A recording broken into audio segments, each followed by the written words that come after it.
दोस्तों, हम इस सृष्टि रंगमंच के पाठधारी हैं। पाठधारी क्या है? ये सृष्टि एक रंगमंच है और हम सब आत्माएं उस परम धाम से इस सृष्टि रंगमंच पर लगातार उतरते रहते हैं। और हम इस सृष्टि रंगमंच पर आए क्यों, किस लिए आए? कमाना, खाना और मर जाना, बस इतना ही? नहीं दोस्तों, ये कमाना, खाना, मर जाना ये देही का सुख और दुख का चक्कर है। लेकिन आत्मा न जन्म लेती है न मरती है, वो अजन्मा है।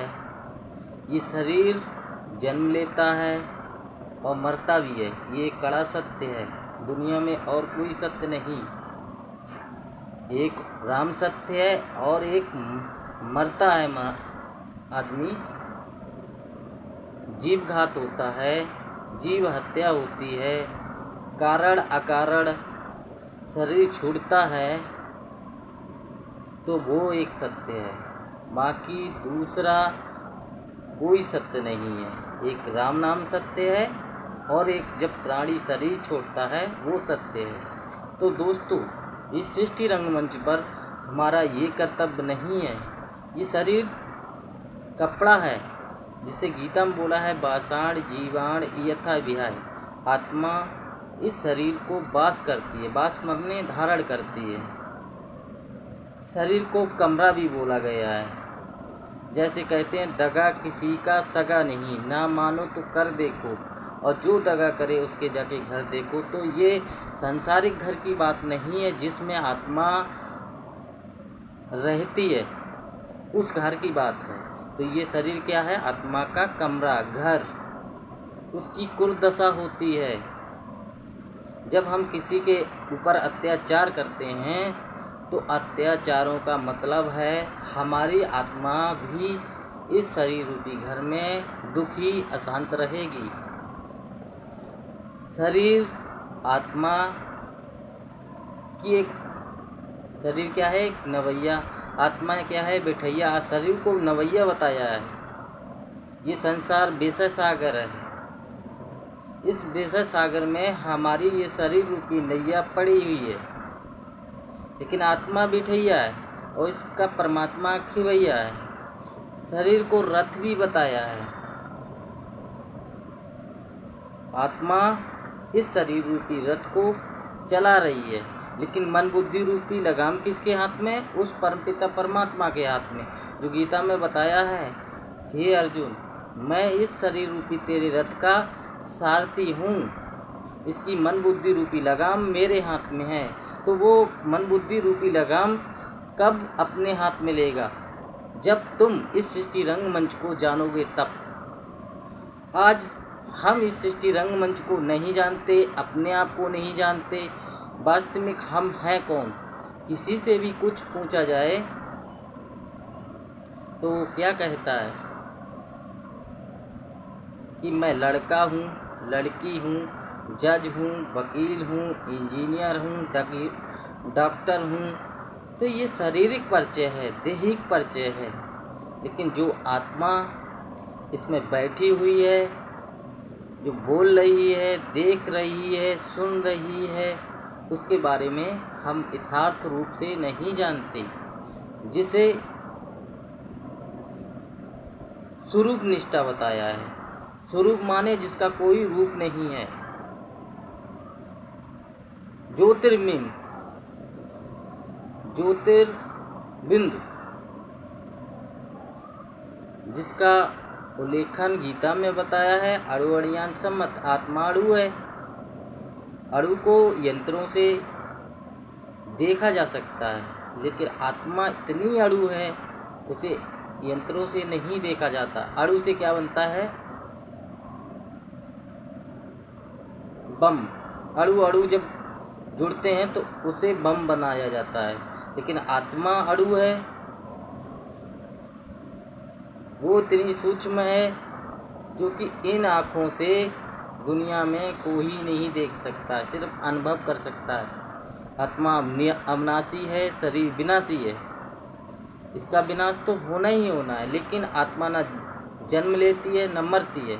आज संसार में जीव घात कर रहे हैं। बहुत से बोलते हैं कि आत्महत्या, आत्मा की कभी हत्या नहीं होती, जीव हत्या होती है।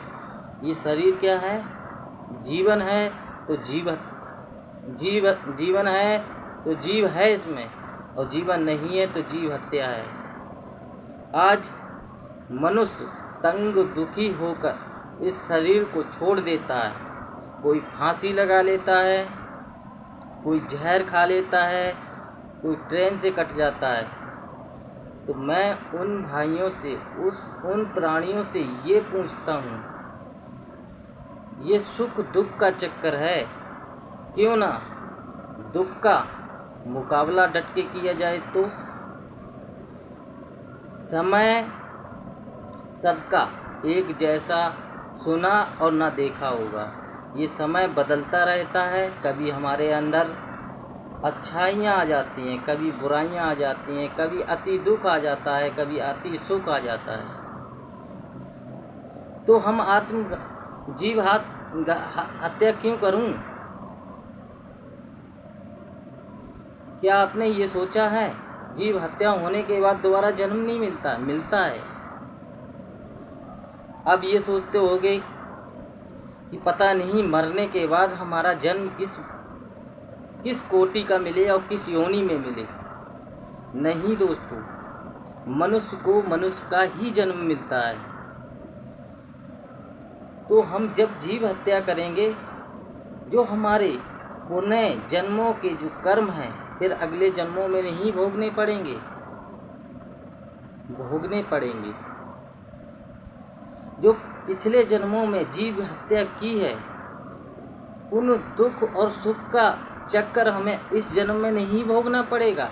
जहाँ हम जन्म लेंगे, आत्मा कभी नहीं मरती है, सिर्फ चेंज होती है। जैसे कि ये शरीर छोड़ा और दूसरा धारण कर लिया। जैसे कि ये हम वस्त्र पहनते हैं, जब ये पुराना हो जाता है या फट जाता है, क्या दूसरा धारण नहीं करते हैं? ऐसे ही आत्मा शरीर रूपी वस्तुओं को बदलती रहती है। तो दोस्तों, ये सृष्टि एक रंगमंच है। हमें अपने पाठ को जानना जरूरी है कि हमारे इस सृष्टि रंगमंच पर कितने जन्म हुए,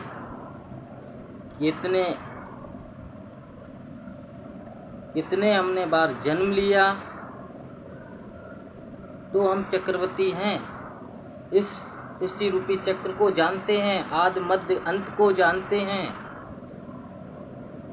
सतयुग में हमारे कितने जन्म हुए, त्रेता में हमारे कितने जन्म हुए, द्वापर में हमारे कितने जन्म हुए, कलयुग में हमारे कितने जन्म हुए, ये जानना जरूरी है। जो गीता में बोला था, हे अर्जुन, तू अपने जन्मों को नहीं जानता, मैं सब जानता हूँ। इस सृष्टि रंगमंच पर तेरे और मेरे अनेकों जन्म हो चुके हैं। तू पिछले जन्मों में नहीं था, ये सत्य नहीं है। तू था, अगले जन्मों में नहीं होगा, ये भी सत्य नहीं है। तू होगा। तो ये बताओ, क्या मनुष्य का जन्म नहीं लेता है? लेता है। अब सारे संसार में सत्य का पता ही नहीं कि मनुष्य मरने के बाद, मनुष्य शरीर छोड़ने के बाद पता नहीं किसका जन्म लेता है। क्या मिर्च बोने से धरनी पर आम तैयार हो सकता है, या आम बोने से केला तैयार हो सकता है? भिंडी बोने से लौकी तैयार हो सकती है? जब हम आम बोएंगे तो आम का पौधा तैयार होगा, आम की उत्पत्ति होगी। मिर्च का पौधा लगाएंगे तो मिर्च की उत्पत्ति होगी। ऐसे ही जितने भी खनिज पदार्थ रूपी बीज हैं, भांत भांत के, भिंडी, लौकी, तुरैया, नाशपाती, सेब, केला, जितने खनिज पदार्थ हैं, धरनी पर जैसे बोएंगे वैसी ही उत्पत्ति होगी। ऐसे ही जो जानवर रूपी बीज हैं वो भी भांत भांत के हैं, अलग अलग कैटेगरी के हैं, अलग अलग क्वालिटी के हैं। ऐसे ही मनुष्य बीज है, और मनुष्यों का बीज कौन है? वो अहम बीज प्रजापिता, जो सृष्टि का पिता है। तो बताओ, पुनर्जन्मों की बात जो सृष्टि पर आ रही है उसमें नहीं बताया है कि मैं पिछले जन्मों में कुत्ता था या बिल्ली था। नहीं, सबने पुनर्जन्मों की बात में यही लागू किया है कि मैं पुनर्जन्मों में मनुष्य ऐसे फलाने फलाने घर में जन्म लिया था। और गीता में भी दिखाया है कि एक शरीर छोड़ता है तो दूसरा माता के पेट में फिर पुरुष दिखाया है। तो मनुष्य का ही जन्म लेता है, कीड़े मकोड़े पशु पक्षी में जन्म नहीं लेता। अब बात आती है, मनुष्य जब पाप कर्म करता है तो भोग कैसे भोगेगा? क्या गीता में ये नहीं बताया है? हे अर्जुन, ये सब कीड़े मकोड़े हैं, थे तो मनुष्य। तो कीड़े मकोड़े क्यों बोल दिया? कलयुग के अंत में जब अज्ञानता फैल जाती है, भ्रष्टाचार ज़्यादा बढ़ जाता है, तो वो कीड़े मकोड़े जैसे कर्म करने लगते हैं। तो वहाँ थे तो मनुष्य, कीड़े मकोड़े क्यों बोला? क्योंकि आज मनुष्य वैसे बुद्धिमान प्राणी है, विवेकशील है, लेकिन अज्ञानता के कारण, संग रंग के कारण उस पर प्रभाव इतना पड़ जाता है कि वो दुष्ट कर्म करने लगता है। जैसे किसी मनुष्य से हम बोल देते हैं ओए गधे, तो वो गधा है क्योंकि गधे जैसा कर्म करता है, इसीलिए हम उसे गधा बोल देते हैं। उससे बोल देते हैं ओए कुत्ते, तो वो कुत्ता है। आज जानवर बुद्धि बन गया है मनुष्य, जानते हुए भी अज्ञानता रूपी कर्म करता है। लेकिन सच्चाई यही है, मनुष्य को मनुष्य का ही जन्म मिलता है। लेकिन अब बात आ जाती है वही कि सृष्टि रंगमंच पर हम इस सृष्टि रंगमंच के पाठधारी हैं या नहीं हैं। जो जानो त्यों जनाई, जानत तुम्हें हो जाई। जिसने अपने आप को जान लिया, जिसने अपने आप को पहचान लिया, अपने स्वरूप निष्ठा को जान लिया, उसे भगवान की भी पहचान हो जाएगी। क्या हमारे इस शरीर रूपी रथ कहो, मकान कहो, दुकान कहो, नवैया कहो, इसके अंदर वो आत्मा ज्योति बिंदु कहाँ बैठा है? इन आँखों से वो रोशनी कौन सी शक्ति है जो दे रही है? मुख से वो वाणी कौन दे रहा है? कानों से कौन सुन रहा है? ये जानने की कभी कोशिश की? इस शरीर के अंदर कौन चालक है जो इस शरीर को चला रहा है? गीता में बोला गया है, जब भी मनुष्य शरीर छोड़े आत्मा पे ध्यान करे। लेकिन उसके लिए बताया है, भ्रुकोण मध्य प्राण आवेश सम्यक, भ्रुकुटी में आत्मा का वास है। भ्रुकुटी किसे कहा गया? उत्तमांग को, जहाँ बिंदी और टीका लगाते हैं। बिंदी टीका कहाँ लगाते हैं? भ्रुकुटी में, जहाँ माताएं भाई लोग टीका और बिंदी के नाम से विख्यात है। इतना भी भूल गए कि हमारी शरीर में आत्मा चालक भ्रुकुटी के मध्य में बैठी हुई इस शरीर रूपी गाड़ी गाड़ी को चला रहा है। जैसे कि गाड़ी ड्राइवर बैठ के कहाँ चलाएगा? आगे या पीछे? आगे चलाता है, जहाँ इंजन होता है, हॉर्न होता है, क्लच ब्रेक होती है, गेट होता है, शीशा होता है। ऐसे ही ये शरीर क्या है? गाड़ी। हाथ पाए पहिया है, मुख हॉर्न है, मन बुद्धि क्या है? क्लच ब्रेक है, माइंड इंजन है, आँखें शीशा हैं, कान गेट हैं। तो ये आत्मा रूपी ड्राइवर इस शरीर रूपी गाड़ी को बैठ के कहाँ चलाएगा? माइंड रूपी इंजन के पास, शीशा के पास। तो यहीं पे क्यों बैठता है?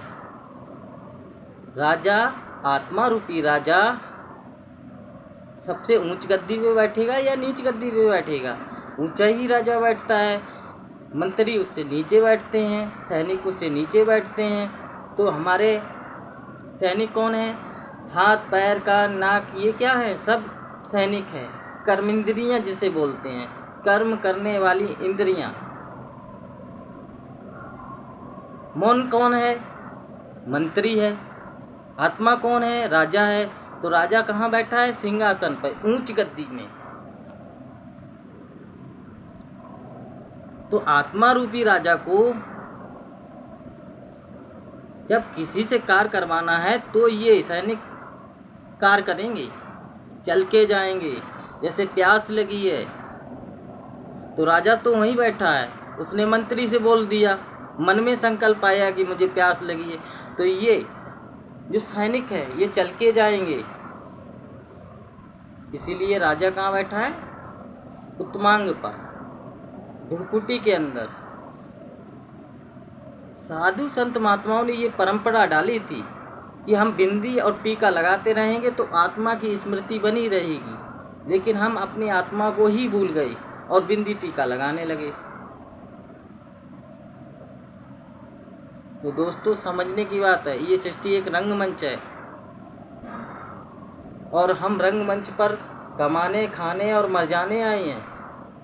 नहीं दोस्तों, गीता में बोला है, हे अर्जुन तू अपने जन्मों को नहीं जानता, मैं तुझे बताता हूँ।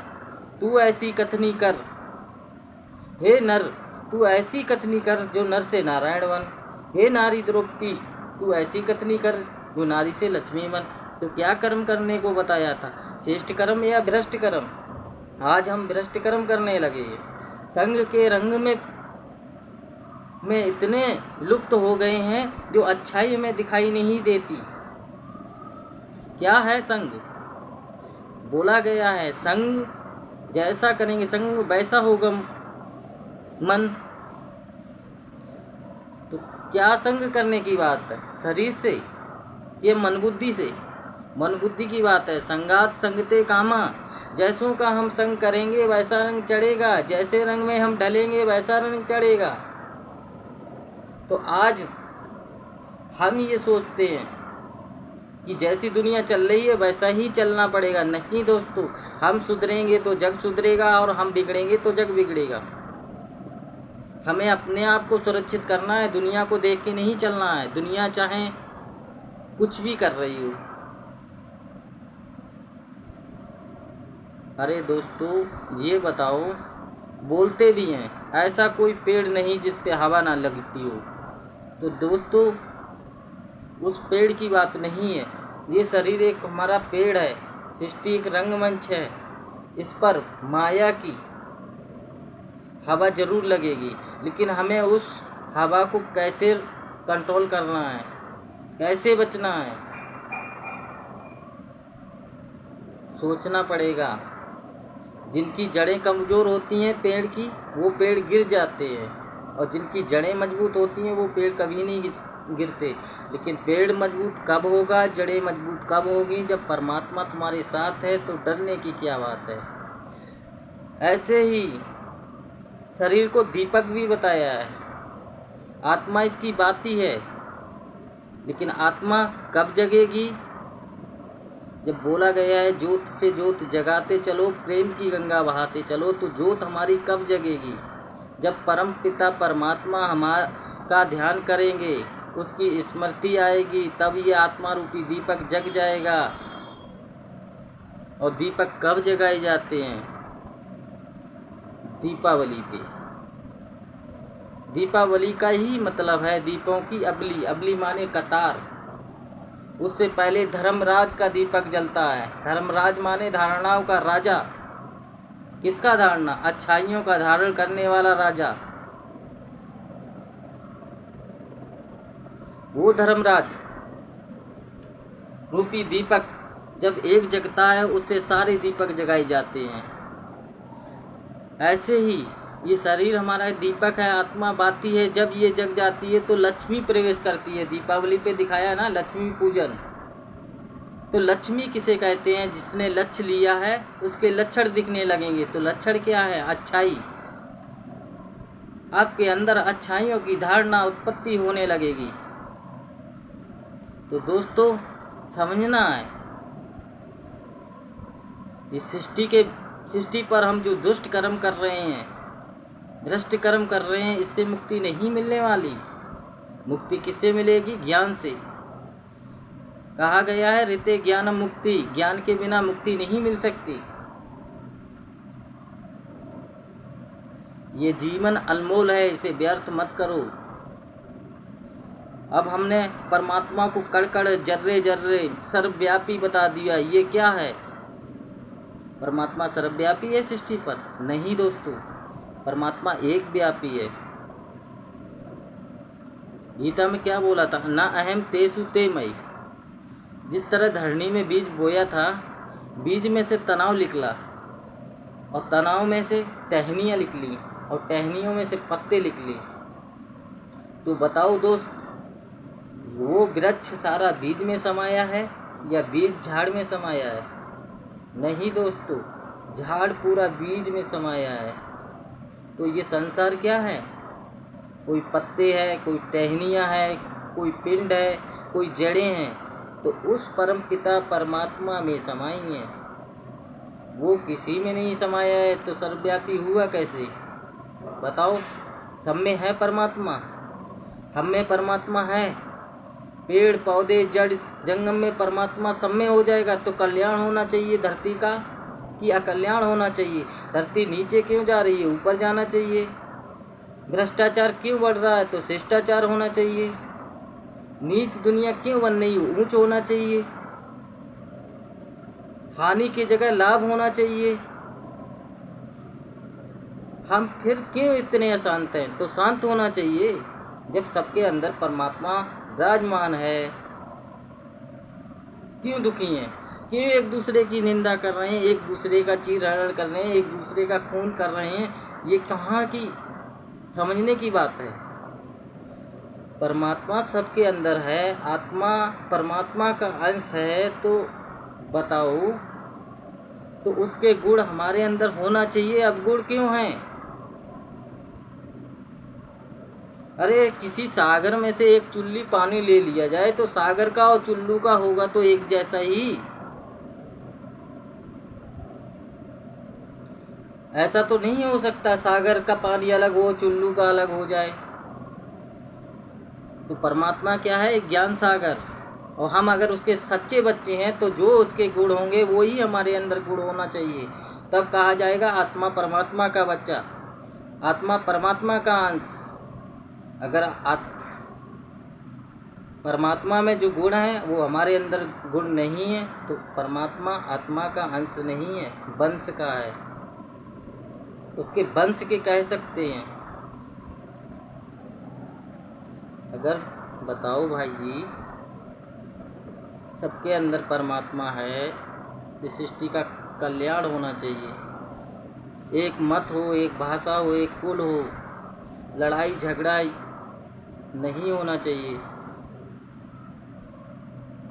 अगर सब जगह भगवान है दोस्तों, समझो, तो हम अपने ही इतने मंदिर क्यों हैं, इतने मस्जिद क्यों हैं, इतने गिरजाघर क्यों हैं, इतने तीर्थ क्यों हैं? भगवान ने तो बोला है यज्ञ तप दान पुण्य तीर्थ करने से मैं नहीं मिलता हूँ। तो परमात्मा है कहाँ सर्वव्यापी?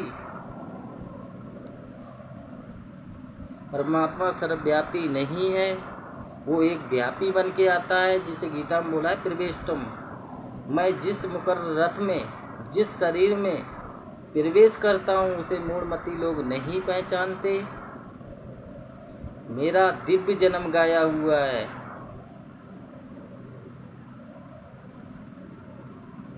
तो दोस्तों बताओ, परमात्मा सर्वव्यापी है या एक व्यापी है? वो एक व्यापी बन के आता है। कब आता है? जब सारी दुनिया भ्रष्टाचार में डूब जाती है, अति होने लगती है, धर्मों का बोलबाला होने लगता है, अशांति दुनिया में छा जाती है, तब भगवान का आगमन होता है।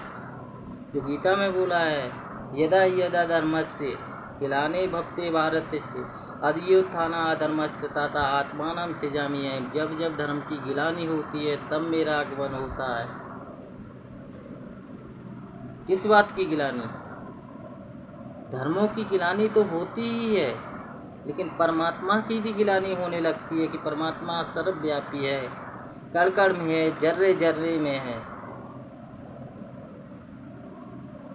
तो परमात्मा का आगमन जहाँ अति होगी तहाँ अंत करने के लिए भगवान को आना पड़ता है, और जो भी अति हो रही है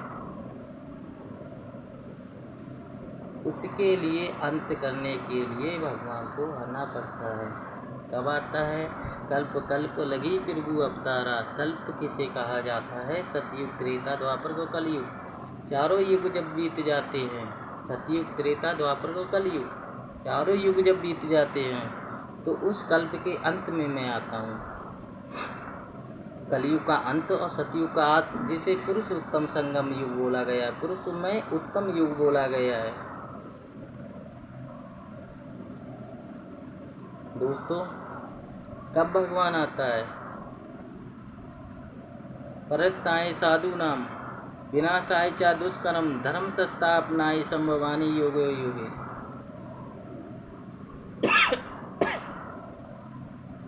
भगवान को सभी युग में आने की जरूरत नहीं पड़ती है।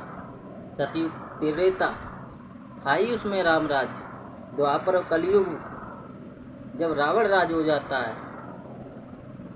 तब मुझे आना पड़ता है। जिन्होंने मेरे लिए परित्याग किया है, उपासना की है, मैं उनकी रक्षा करता हूँ। जिन्होंने धर्म के नाम पर बोलबाला कर रखा है, मैं उनका विनाश करा देता हूँ। कैसे बताया था अर्जुन का लास्ट उपदेश? सब धर्म परित्यज्य मामेकम शरणं गच्छ। सभी धर्मों को छोड़कर मेरी शरण में आ जा हे अर्जुन। ये दैहिक धर्म है, इस्लामी, बौद्धिक, क्राइस्ट, मोहम्मद, गुरु नानक, नास्तिक, आर्य समाज, ये सब दैहिक धर्म है। मैं सुधर्म स्थापन कर रहा हूँ, उसमें आ जा। सुधर्मे निधनते पर्वो भया, सो माने आत्मधर्म है। ये सब दैहिक धर्म द्वापर से उत्पत्ति हुए कलयुग के अंत तक इन्हों में धर्म के नाम पर बोलबाला बढ़ जाता है, और सबको एक मत, एक रस में बांधता हूँ, एक सूत्र में बांधता हूँ। तब बोला जाता है विश्व विजय करके दिखाऊं, तब वो मेरा भरपूर हमारा झंडा ऊंचा रहे हमारा। तब भारत स्वतंत्र होगा। अभी परतंत्र है, परतंत्र माने आधीन। स्वाधीन एक भगवान ही आकर बनाता है। आधीनपना में जी रहे हैं। आधीनपना कहा जाता है दूसरे के अंडर में जीना। राम राम दोस्तों।